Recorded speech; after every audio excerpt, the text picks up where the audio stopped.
Hi again. So I'm in Scotland today at the UK's Museum of Flight. I actually forgot to include myself in today's video, so you'll be either pleased or displeased to see that I'm not in it. So the museum has a plethora of hangars that hold all types of aircraft, but as directed you always start your excursion in the Concorde hangar, which is the aeroplane that you see here. You're probably familiar with Concorde, but if you're one of the very few people that aren't, it's one of the fastest commercial airliners that were ever created.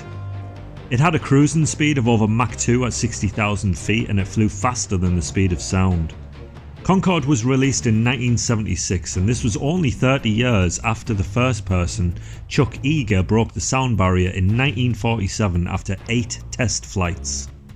Before that they tried breaking the sound barrier in one of these, a Spitfire, which they also have at the museum, but prior to 1947 they would fly these things up to 40,000 feet and then nosedive them before attempting to pull up.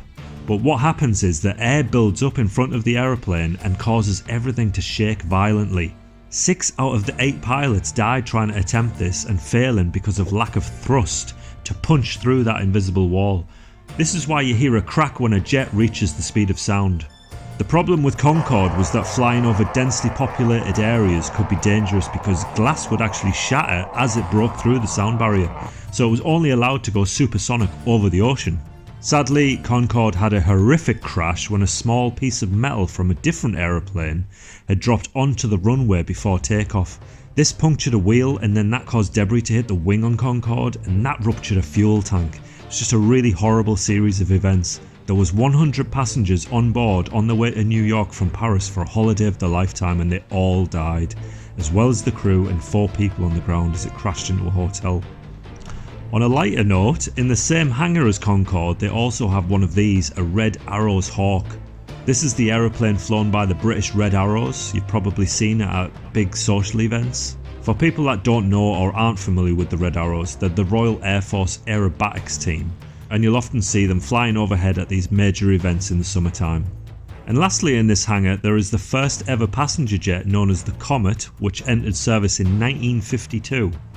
In the other hangars are military aircraft like this one, the Avro Anson, which was used in the Second World War for anti-submarine patrols, and this, the Hawkser Seahawk, that was used in 1950s for ground attacks.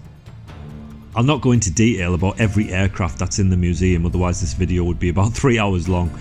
What I will say is if you have any interest in aviation you should definitely give this museum a visit yourself.